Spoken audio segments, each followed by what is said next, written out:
Welcome to the Wearable Technology Summit at CES 2020. My name is Julie Sylvester, and I'm the producer of this summit. Today, we're going to focus a little bit on what a wearable future might look like. We'll start with a retrospective and go right straight through to where we might be in the year 2030 if we're all still here. First, I'd like to start with Meg Burich, who's the principal and co-founder of Body Digital. Please join me in welcoming Meg to the stand. Thank you. Thank you. Okay, hi everybody. I am going to spend a few minutes this morning here at the beginning taking a look at what's transpired in wearable technology and the journey over the last several years. I've been in this space for 15 years, and when I looked at what's transpired from my perspective, I felt in my career kind of three different things going on, so I broke it up into three sections.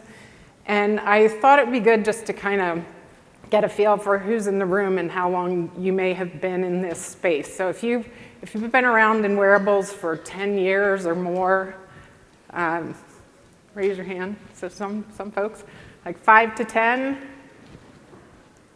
and less than 5. Great. So we have some historians who might have felt this journey the way that I did, and some that are newer to it. Okay. So at times for me, it felt really like a roller coaster. So there was some ups and downs and some good times and some rocky times. A little bit about myself. I was at the DuPont company for a while working in textile and apparel business. And they sold that business. And at that time, I decided to leave and do something else. And a couple of my colleagues were also leaving, and they were carving out a piece of e-textile technology and spinning that out into a startup. So I joined them, and that startup was called Textronics, and we had a product called Numetrics, which I'll talk a little bit about.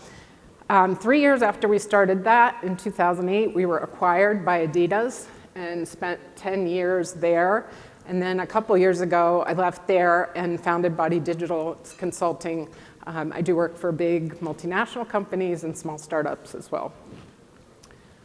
Okay, so what I'll call the very early days, so back in 2005, we were really like heads down, working, creating product. There was IP to be had and patents to be had, so things were new and we were just figuring it out. And this example here from Textronics, which had a platform of e-textile technologies and one application that was a little bit farther down the road, had a lot of good lessons to it that I think are really applicable today. So we had a conductive fiber that was knit into a sports bra and collected heart rate and became part of a heart rate monitoring system for runners or athletes. So I remember in the early days of Textronics, I sat down I can remember the discussion in a cubicle with one of the co-founders, Stacy Burr, and she said to me, I look back in my files, it was like September, first week of September. She said, do you think we could get this sports bra launched in time for holiday sales? So I had just come out of corporate America. I'm like, okay, let's try it, a startup. So had $20,000, had to do hang tags, branding, a website, some PR, photography, and we just kind of called in all of our friends and family resources, pulled it together, and we missed, you might think I'm going to say we missed holiday, but we didn't. We missed Black Friday, and we launched that first week in December. And so from that moment, we got some PR because it was so novel, this idea of collecting data through a garment. And we started to see sales right away, and we could tell that we had something here. People were communicating with us, asking for more styles and colors and telling their friends. And so we rode that right through the holiday and into the next years where we just worked on growth. And then by September 2008, we were being onboarded into Adidas. So it was a really quick journey. But I think we did some things right, and we also benefited probably from timing and a little luck here and there as well. But sports bra became like a demonstrator for that technology platform. So we had something people could interact with and look and feel, and We were solving a specific problem, so it wasn't like a technology forward push. It was, here's a consumer need, here's a product that solves this problem of wearing a heart rate monitor strap and a sports bra, which was not comfortable. We had a clear value proposition. We focused on part of a system, so we only were really focused on getting those sensors to work, not the heart rate monitor device or the pod that went in there, but really the sensor. So putting all of our small team on that. We had early product market fit, so we could just keep rolling and growing and scaling. We had an excellent base product, so if you think about the sports bra being like the foundation for the technology, it was a great sports bra, and people loved it on its own, and then we made it even better. So I don't think you can go backwards on that core product and then add technology. Scalable, reasonably priced, and it didn't require any new user behavior. So behavior change is hard, and we really weren't into that with this product. We just kind of fit right in with people's routines. So now it's still in the early days of wearables, and we are picking up projects at Adidas. I would say while I was there, we had 6 great projects. I'm going to pull 2 of them to talk briefly about for the lessons there. But some of them were more successful than others.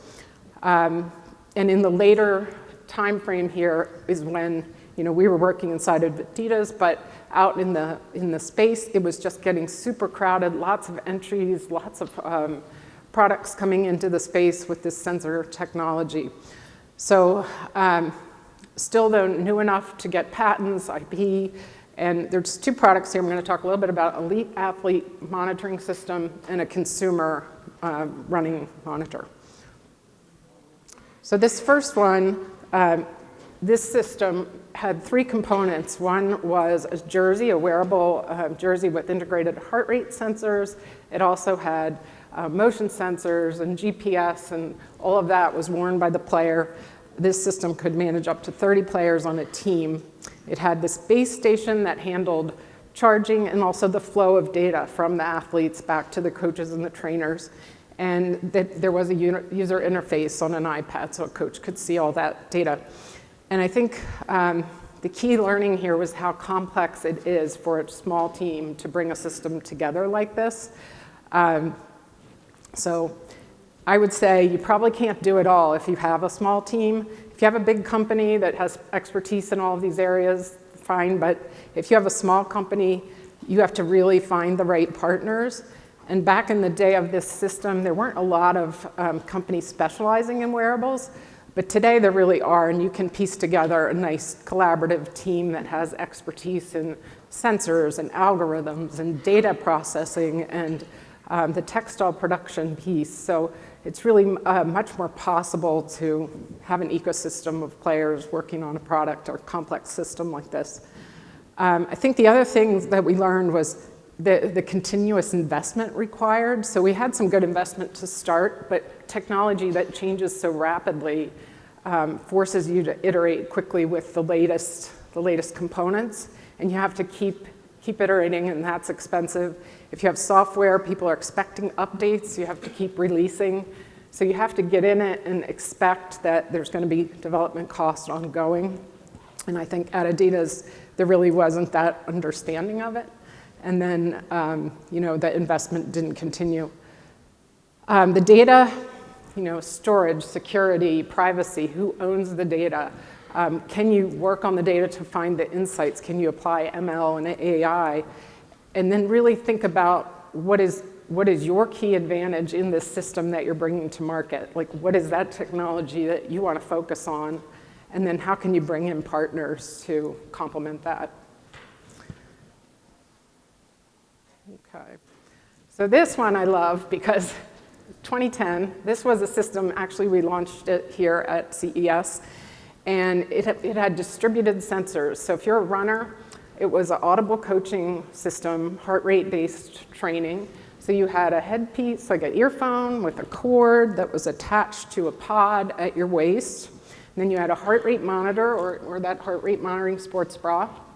And you had a pod on your shoe. And all of this had to talk to each other. So you you're getting ready for your run, you're putting all of this on. Not so simple. And then when you come back from your run, you have to take this off, clean it up, attach it to your computer, wait for the data to sync. And if you can get this all working time and time again while you're running, it's not a small feat. And for someone like me, I struggled with it. So I think, it was pioneering the space back in its time. But one of the key things to think about is we were changing users' behavior. So people told us time and again why I love running. It's so simple. I just put my shoes on and run out the door and I'm exercising.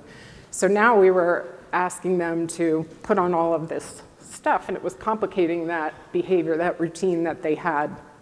And I think the thing you have to think about is the experience net positive for the user? Or are you asking them to do something that's simply too complicated to warrant the benefit that they're getting from it? So, okay, so 2013. Now we're heading into the next phase, which it became kind of the rationalization of all of the sensor-based products that are on the market. And I felt this in my journey in terms of companies were shutting down and things were getting sold and there were fewer people in wearables. And I was going back through some of my historical files and looking for what were we talking about at the time. And we were on the Gartner hype cycle for emerging technology. I don't know if you guys have seen this chart. It was everywhere for 2 years. It was in lots of presentations. I used it, you may have used it in a presentation, but wearable tech was just over the peak there. 2014, 2015, it was there again. And then I think that's when the roller coaster ride continued on. And I think it's no coincidence that this looks like a roller coaster ride and my life felt like a roller coaster ride. But we went into this trough of disillusionment and things are getting reconciled in terms of product. And then the conversations that were happening, if you went to a conference or talking to colleagues, we were all talking about the junk drawer. Where is your tracker? It's in the junk drawer, because we had realized that they weren't sticky and they weren't engaging enough to keep people using them. And once you knew how many steps you got in a day, you were done with it. But I think the bright side is we really got past this in a way. I mean, adding social components, adding community, adding rewards, behavior science in the experiences, content, all of these things helped the experience become more sticky, and we are seeing people stick with their devices longer. Here was another theme. What's the killer app for wearables? We're all, is there a killer app or not? Is there ever going to be a killer app for wearables? So some of these headlines are interesting, like, it won't be fitness or health, think wallet. So, I think we have also come out of this and we're seeing that health and self-care are very powerful cases for wearables. The wallet is also great. There's some surrounding functionality that will also be there. September 2014, cover of Time. So that's when Apple released the watch. And I remember also so much skepticism about the watch. Who needs a phone on their wrist? Nobody's going to use a phone anymore. We all use the watch anymore. We all use the phone to tell time. So lots of skepticism here, and I think we rode through that as well, and we see the opportunity now, and people are sticking with these devices and buying them in volume.